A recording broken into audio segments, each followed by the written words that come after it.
नमस्कार, सिविक मिररमध्ये आपले स्वागत आहे। जसं की आता आपण पाहिलं, बहुजन समाज पक्षाचे अधिकृत उमेदवार डॉक्टर हुलगेश चलवादी यांनी नागरिकांच्या दारोदारी जाऊन त्यांच्या समस्या जाणून घेतल्या आणि त्यांना आश्वासन दिलं आहे की या सर्व समस्या आणि अजून बऱ्याच काही गोष्टी ते या प्रभागासाठी करतील। तर आता ऐकूया इंदिरानगर प्रभागाच्या काही नागरिकांची मते। विश्वास हा वाटतो की या वडगाव शहरी मतदारसंघामध्ये एक सुशिक्षित आणि सर्वाचे प्रश्न समजून घेणारा आणि सर्वाचे प्रश्नाचे पूर्ण काम करणारा एक उमेदवार आम्हाला लाभलेला आहे। आम्ही खूप हॅपी आहे की त्यांना बहुजन समाज पार्टीच्या वतीनं तिकीट मिळालं। आम्ही जर भविष्यामध्ये निवडून आले तर मी असं व्यक्त करतो की निश्चितच आमचे कामं होतील आणि असणारे आमचे प्रश्न ते नक्कीच मार्गी लागतील हा माझा विश्वास आहे। आता ही आहे इंदिरानगर वस्ती। या इंदिरानगर वस्तीमध्ये या ठिकाणचं असणारे जे यूथ आहेत ते सुशिक्षित बेरोजगार आहेत। प्रथमतः त्यांना रोजगार सर्वप्रथम मिळालेलं पाहिजे, कारण का एवढे शिकलेले आहेत परंतु त्यांच्या हाताला काम नाही। जर आमचा नेता हा निवडून आला तर निश्चितच आम्हाला काम मिळण्याची अपेक्षा आहे आणि मिळेलच हा माझा विश्वास आहे। अपेक्षा आहे की आपलं बारमासेलचं काम जे काय काम आहे ते करावं त्यांनी।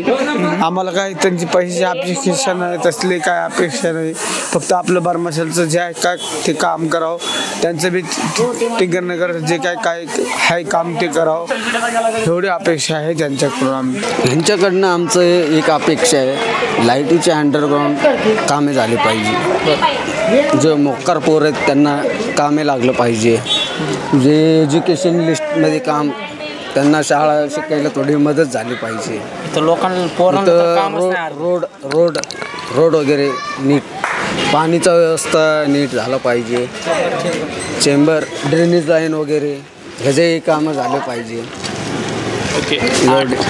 हा करतील ते, आपले हक्काचे माणूस आहेत हुलगेश भैया चलवादी।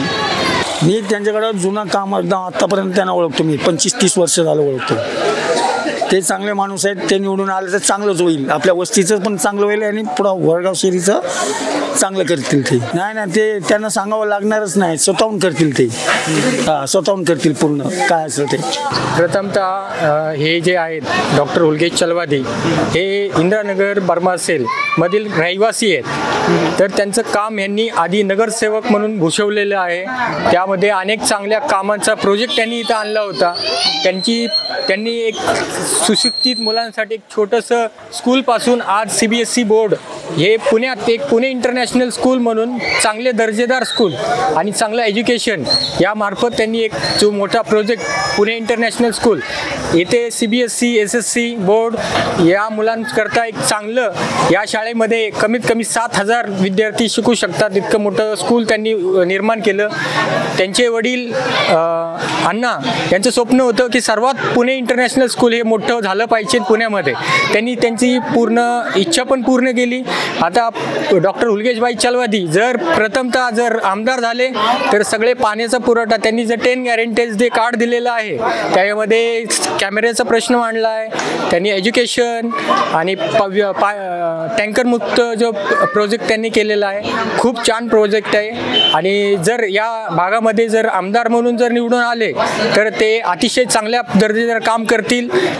सगळ्या विधानसभेमध्ये जर काही त्यांचं काम अतिशय उत्तम असेल आणि ते स्वतः एज्युकेशन नगरसेवक असल्यामुळे तर ते अति चांगलं काम करतील। आता महाराष्ट्र विधानसभा निवडणूक फक्त 10 दिवसांवरून ठोकली आहे आणि महायुतीचे उमेदवार सुनील टिंगरे, महाविकास आघाडीचे उमेदवार बापूसाहेब पठारे यांच्यासह बहुजन समाज पक्षाचे उमेदवार डॉक्टर हुलगेश चलवादी हे सुद्धा मतदानाच्या रिंगणात उतरले आहेत। त्यामुळे पूर्णपणे ही निवडणूक अत्यंत खूप रंजक ठरणार आहे। पुण्याहून श्रेयस वांगे, सिविक मिरर।